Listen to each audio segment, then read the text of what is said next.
तो आज हम sum of total strength of wizards वाला प्रॉब्लम करेंगे। इस प्रॉब्लम में सिंपल है, हर एलिमेंट की मैं कंट्रीब्यूशन देख रहा हूँ एज अ वीकेस्ट और कौन से सब एरेज में उसकी कंट्रीब्यूशन होगी, बस उनका सम निकालना काफ़ी डिफिकल्ट टास्क होगा मेरे लिए। वही अगर मैं बिग ऑफ एन स्क्वायर में करूँगा तो काफ़ी आसान हो जाएगा, समझ भी आएगा काफ़ी जल्दी, बट यहाँ पर भी समझना काफ़ी औखा होगा। यहाँ पर बेसिकली फार्मूला बेस्ड होगा। अब सबसे पहले मैंने नेक्स्ट ग्रेटर और प्रीवियस ग्रेटर निकाल लिए हैं। हर एलिमेंट की कंट्रीब्यूशन वन टाइम देख रहा हूँ, इसलिए प्रीवियस ग्रेटर में जैसे ही इक्वल भी आएगा तो मैं क्या करूँगा कि भाई जैसे ही उसमें इक्वल भी आएगा ना, तो मैं उस टाइम पर इसको नेक्स्ट प्रीवियस ग्रेड इक्वल है उस टाइम स्टॉप कर दूंगा। बट क्योंकि मैं उसकी कंट्रीब्यूशन देखा हूँ, नेक्स्ट ग्रेटर में इक्वल आने पर भी पॉप करता रहूँगा जब तक मेरे पास बड़ा ग्रेटर ना आ जाए। फिर मैंने प्रीफिक्स सम से पहले मैंने सम सब के स्टोर करे हैं, और मैंने एक सेकंड सब एरे प्रीफिक्स टू भी बनाना पड़ता है यहाँ पे सम निकालने के लिए। अच्छा, यहाँ पर लेफ्ट काउंटर राइट काउंटर नाम से वेरिएबल जनरेट होते हैं। लेफ्ट मेरे पास क्या होता है, लेफ्ट आई से, आर मेरे पास राइट आई से। एंड अब मैं राइट सम ये क्या है, अभी यहाँ पर ऐसा हो सकता था हर एलिमेंट कितनी बारी आया, अगर आप वो देख लो वो कैसे निकल जाता है मेरे पास, क्या कहते हैं, वो फॉर्मूले से निकल जाना था कि कौन सी वाली आप इंक्लूड कर रहे हो, दैट इज आई स्टार्टिंग वाली या आई एंडिंग वाली, एंड किसके साथ मर्ज करना चाह रहे हो। एंड उसके बाद उसकी कंट्रीब्यूशन देख के सम करते रहते, एंड उसको फिर मतलब वो कितने बार या कितने बार में कंट्रीब्यूट कर रहा है और उसकी वैल्यू क्या है उससे सम आ जाता। एंड फिर फाइनली आप स्ट्रेंथ ऑफ आई से मल्टीप्लाई कर देते बिकॉज वही वीकेस्ट है।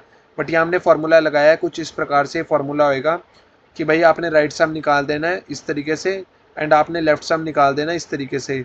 अभी यहाँ पर जो मेरे पास प्रीफिक्स टू वाला है, इसमें क्या है कि प्रीफिक्स सम का ही सम हो रहा है, बट यहाँ पर आई प्लस वन इंडेक्सिंग से आई पे पता लग रहा है, तो इसलिए आर प्लस वन और I plus one minus L plus one से राइट सम और लेफ्ट सम निकल गया।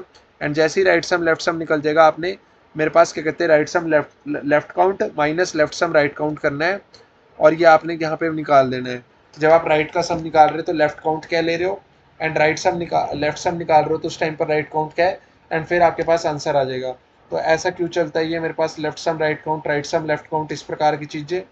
सो इस प्रकार की चीज़ें बेसिकली कंट्रीब्यूशन को जस्टिफाई कर देती है। इस प्रकार की चीज़ें कंट्रीब्यूशन को जस्टिफाई कर देती है। कैसे?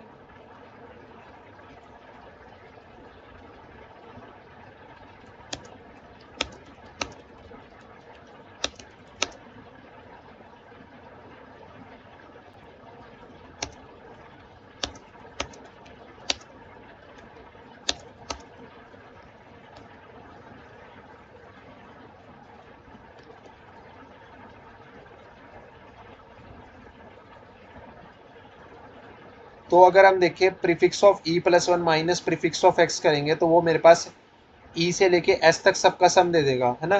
तो आपने करना है prefix of three minus prefix of zero. अच्छा, आप इन सबका सम कर रहे हो तो प्रीफिक्स ऑफ थ्री आप कर रहे हैं, प्रीफिक्स ऑफ थ्री, एंड इस तरीके से आप prefix minus zero, four minus zero, ये सब करेंगे।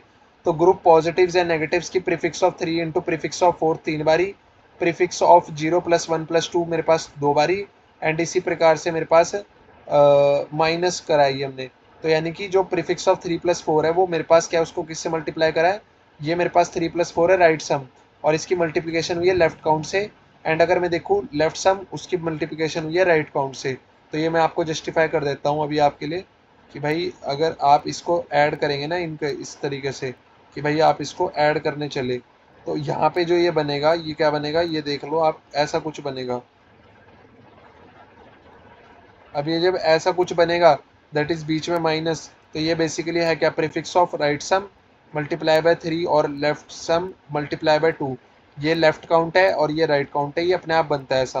तो इस चीज़ को ध्यान में रखना कि ऐसा हो जाता है, अगर ये इसको याद कर लेना, ठीक है। So don't forget to like and subscribe my content. ये कोड चल जाएगा, 100% रन करेगा, सेव हो जाएगा। बिग ऑफ एन का है, बिग ऑफ एन स्क्वायर तो आप खुद लिख लेंगे, ठीक है। अच्छा, ये हटा देता हूँ, ये जो नीचे हो रहा है, ये एरर क्रिएट कर रहे हैं। अब चलाओ इसको, रन कर गया ना, तो इसमें कोई दिक्कत नहीं है। पेंटिंग दी वॉल्स वाला प्रॉब्लम आप खुद ट्राई करेंगे, मैं सच बोल रहा हूँ, काफ़ी इंटरेस्टिंग और मज़ेदार प्रॉब्लम होगा। इसमें भी मेरे पास क्या कहते हैं डीपी का, अच्छा डीपी का इस्तेमाल हो रहा है, तो इसको मैं अब डीपी वाले प्लेलिस्ट में डाल दूंगा। चलो कोई दिक्कत नहीं है, बट ये भी काफ़ी अच्छा क्वेश्चन होगा, तो इसको मैं डीपी वाली प्लेलिस्ट में रखता हूँ अपनी। कल को बाद में अगर आपको करना पड़ेगा तो कर लेंगे इसको, है ना। अपन लोग इस क्वेश्चन को नहीं तो कर, अच्छा चलो ये रहने दो भी आप।